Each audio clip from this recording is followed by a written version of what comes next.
Yeah, yeah, yeah.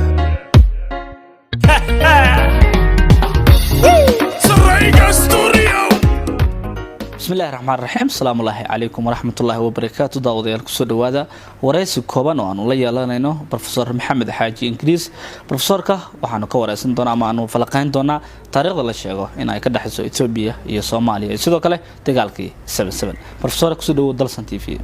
ما سند دواهي walaalkay su'aalaha ugu gudgalanay barnaamijkeena taariikhda Ethiopia iyo Soomaaliya horta waa taariikh noocma maadaama la sheego maalmahan in Ethiopia taariikh dheer ay naga dhaxayso iyo walaaltinimo soo jireen ah Ethiopia iyo Soomaaliya waxay ka soo bilaabanaysaa taariikhdoodii isqabsigii dhacay qarnigii 15aad ee Ethiopiaanku isku dayayeen ayagoo ahaa Abyssinia inay qabsadaan ma ahan dhulka Soomaalida kaliya geeska Afrika oo dhan kadib Suudaan galaan kadib West Africa iyo Central Africa ay gaaraan marka isqabsiga Soomaalida Ethiopia mar walba u dhaxeeyo wuxuu ahaa mid colaadeed oo is jijiidayaan la siriiriixayo dad isqabqabsigaasna waxa mar ku adkaaday hogaankii amiirka muslimka Ahmed Gurey qarnigii 16aad waa tuu jabiyay xukunkii Xabashada Abyssinia ee la magac baxay Fatuhul Habash furashadii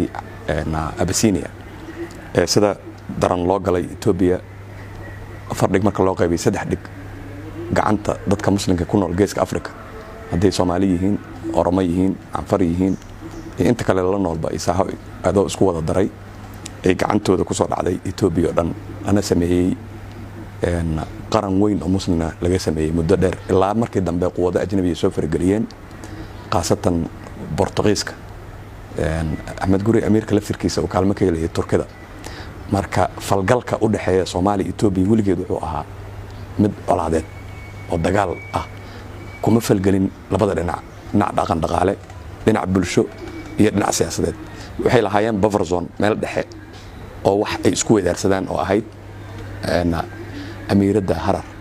wata maxay tahay marka hadda taariikhda soo jireenka ee la sheegay in Ethiopia madaxdeena markaas waxay sheegtaa in Ethiopia saaxiibtinimo dheer iyo walaaltinimo qoto dheer inay naga dhaxayso marka taas rabnaa inaan ogaano shacabkuna ay ogaadaan taariikh been oo la abuurayo oo lagu dhex abuurayo arrimo siyaasadeed taariikh walaalnimo iyo mid wax isweydaarsi iyo mid wax wada qabsi iyo mid dhaqaale iyo mid arrimo bulsho ma dhex marin Ethiopia iyo Soomaaliya marnaba iyo mid wax ku wada qabsadaan ama ku midoobaan dagaalkooda wuxuu ahaa boqortooyadaas Ethiopia rabtay inay soo fido iyo Soomaalida hortaagneed iyay lahaan qaran dhexe oo wada xukuma Soomaalida dad geelay u badnaayeen dadka xuduudaha la leh Soomaalida iyo dad kala fadhiya qabaa'il kala fadhiya waxay ku midaysan yihiin ma jirin Ethiopia laftirkeedu ma midaysnayn waa in taas Soomaalidu fahantaa waxay ku loolamayay niman qabqablayaal dagaal ah oo xukunkeeda isku hayay mid walbana sheeganayay inuu boqor yahay Tigraagu mid boqor ka sheeganayay Amxaaradu dhowr boqor ka sheeganaysay marka xukunka Ethiopia mar walba waxa ku tartamayay Amxaarada iyo Tigraaga Oromadu qaar kamid mar dhex waa galeen laakiin ayagoo waxay galayeen Amxaara ah ma galeen ayaga oo Oromo ah markay la amxaareeyo oo amxaarada kadibna la gaalaysiiyo oo muslimnimada laga saaro ayaa ay loolankaas qayb ka noqonayeen wax waa qabsanayeen marka waa la sii jeedayay waana arin lagu murmo daraasadda taariikhda geeska Afrika Ethiopia goormay qaran noqotay waxa la isku haystaa marka laba arimood midda koowaad waxay tahay ayagu sheegtaan oo ah ama taariikhdooda ku xoojiyaan ama ay isaga dhigaan inay dadka kale kaga horeeyaan oo ah 3,000 oo sanaan jirnay ee midda saxda laga daba tagay ah Ethiopia 3,000 oo sano ma jirnay dad kale taagan oo isaysto cunay ahaayeen oo dad dariskooda ku duulayay Ethiopia waxay jirtaa qaranka maanta dhisan Ethiopia la yiraahdo waxa la bilaabay 1889 ya 130 sano ayuu jiraa Ethiopia dhan ba ay jirtaa loolan dhaxmaray dhaxdoodayna ka timid oo Menelik labaad boqorka Ethiopia uu ka guuleystay soo si xeelada isticmaalay iyo aan dagaal toos ahayn kuwii kale xukun kula loolamay sida boqor Tewodros iyo boqor Yohannes markay loolameen Yohannes iyo Tewodros oo loolamay ayuu dhaxda u fariistay waxaan Soomaalidu dhahan bakeeno u galay markay labadooda kala baxeen oo Tewodros meeshii uu ku dhinto asaga isdilay qalad ka dhacay asaga uu ahaa ayaa Yohannes ku soo baxay xukunkii markuu dhintay Yohannes ka dhintay ayaa Menelik meesha qabsaday Ethiopia maanta midaysan modern state of Ethiopia la leeyahay 1889 ku bilowday 2 sano ka hor marka anaga nagu soo fideen 1887 har qabsadeen oo meesha cudunta noo ahayd anaga ayaga nagu kala aadanayd kadibna waxay ku soo dhaaqeen jigjiga soo fariisteen magaalada jigjiga haysteen Soomaalidu waa isku tagtay intii tabarteeda oo iyadoo ay hogaaminayaan dadkii culimo diinka ahaa ee jidda isku aadanaa inay midayaan isku dayeen intii tabartooda laakiin de waad ogtahay Soomaali waa dad iska qabaa'il ah sida waxa lagu midayn kara kaliya waayadaas islaamka ahayd qabiil kuma midoobeen moogtahay waa kala abtirsanaysaa meelay ku kala jirtaa iyo lineages kala gaar ah marka culimadu waxay isku dayday inay qabiil islaamkaas ayagoo qabiiladoodii qabiilkooda ku dhex jirin islaamnimo ku midayaan ka horgeeyaan laakiin dama helin markii dad la midaynayo waxa loo baahan yahay hoggaan midaynayo wuxuu u baahan yahay moogtahay khayraad uu ku mideeyo dhaqaale iyo xoolo iyo hub iyo waxba u baahnaa garab dibad ma helin sida midda Ethiopia ay helaysay awoodda ay jigjiga ku timid oo harar ku timid ku qabsatay wuxuu ahaa qoriyihii ay ka heshay Faransiiskii fadhiyay Djibouti qoriyaha soo galay waxay heshay hub casri ah qoriyo Soomaaliduna qoriyo ma haysan dad warma ku diray aayeen marka kadib qoriyuhu soo bilowdeen 1899 marka taariikhdaas dheer oo colaadeed oo dib badan la kala mutay waxa ugu badan ee dib ku gaarana markii dambe Soomaalidu noqotay Ethiopia markay caawimaad ka heshay Faransiiska iyo Ingiriiska ayaa meesha ka dhacay marka taariikh walaalnimo oo aan wadaagno ma laha waa tahay inta badan maadaama taariikhdaas walaaltinimo iyo saaxiibtinimada aad sheegtay in been abuur ay tahay maxay Soomaaliya yani wadan leedahay in taariikh been ay sheegato ayadoo la ogyahay in xaaladahaas noocaas la soo maray dhibaatooyinkaas iyo colaadahaas ujeedada laga leeyahay waxay tahay kooxaha xukunka marba jooga waxay isku dayayaan inay awoodooda balaariyaan wadanka waa ogtahay wadankeeni uu kala qaybsan yahay waa la isku wada haystaa colaadaha jira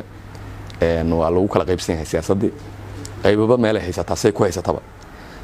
ama qabiil ha ku haysata ama maamul goboleed ha ku haysata ama koox ha ku haysato marka doonista kuwa xukunka fadhiista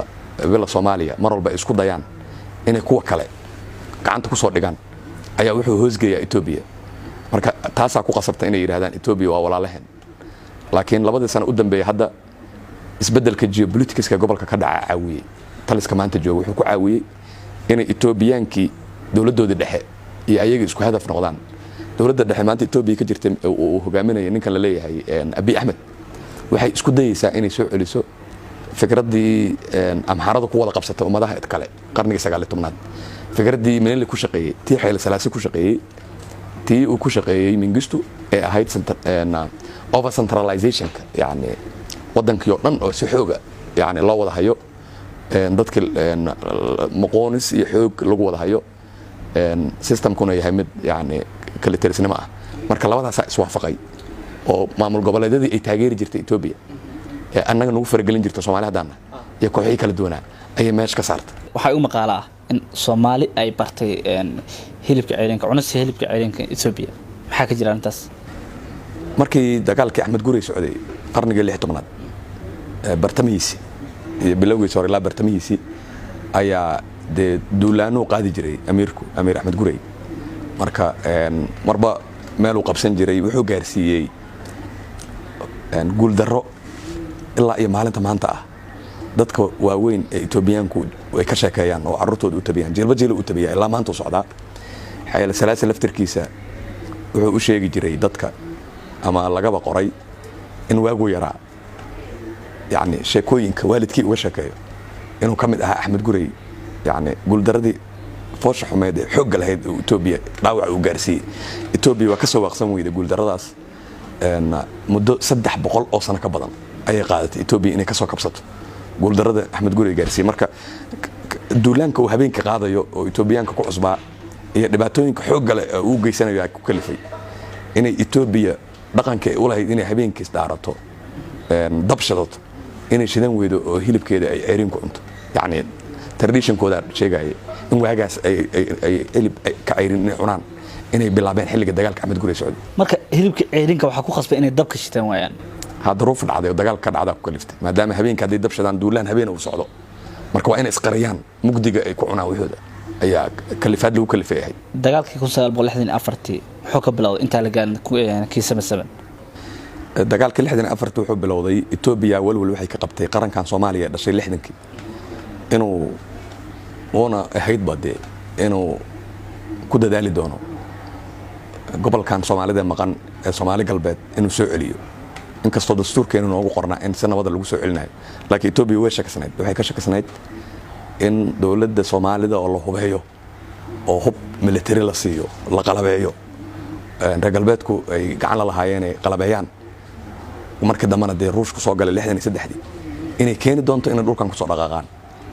kana furtaan Ethiopia dib uga soo celiyaan marka waxay ka ahayd intaan qalabeeyntaasu si fiican u saldhigin ka gaarsiiya oo ku dhufta marka gobollo xuduud ay soo weerareen dhinacan waqooyiga Soomaaliya meesha xadka laga dago meesha ay joogaan iyo dhinacan ay weerareen marka dee Soomaaliya iska cabin weyn meesha laga galay duulaan aad u culus ma dhicin sida kii 77 laakiin Soomaalidu waxay tustay Ethiopia inay iska caabin karto duulaan xoog leh oo ay soo qaado heeray dhacday in ciidamada Soomaalida qaasatan kuwii u watay markaa wuxuu ahaa kabtan dagaalka la galay Ibrahim Roblo Warfadoon yaale xuduudka ka galo dhinaca waqooyi gudaha inuu ka talaabo galo heesaan laga alifay oo radio Muqdisho 64 laga sii daayay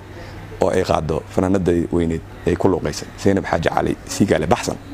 oo leedahay Roblo marumba yani Soomaaliya ummadda Soomaaliya waxay aamini kari weyday ayadoo qaranka Soomaaliya 4 sano in Ethiopia xuduudka not only in lagu jabiyay laakiin gudihiiba loo galay meelihii ay Soomaalidu ka haysatay